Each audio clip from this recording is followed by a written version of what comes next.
দর্শক, মনে রাখবেন, সারা দেশবাসীকে আমি নতুন কৃষক রুহুল আমিন জানাই, মাননীয় প্রধানমন্ত্রী কৃষক কার্ড দিবেন, সবসময় লক্ষ্য রাখবেন, আবেদন করবেন।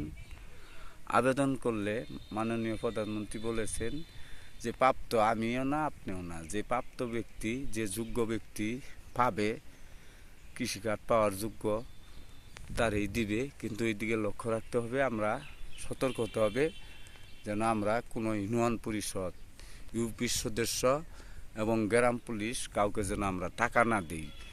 এটা কিন্তু আমাদের একটা স্বভাব আছে, গোপনে আমরা টাকা দিই।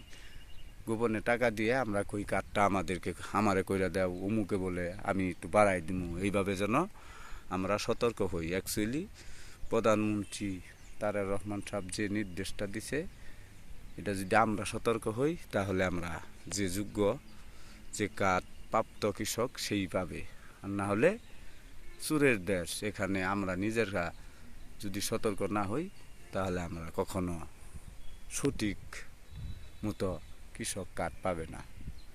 কথাটা খেয়াল রাখবেন এবং ভিডিওটি শেয়ার কমেন্ট করে দিবেন, সাবস্ক্রাইব করে দিবেন। ধন্যবাদ প্রিয় দর্শক, আসসালামু আলাইকুম।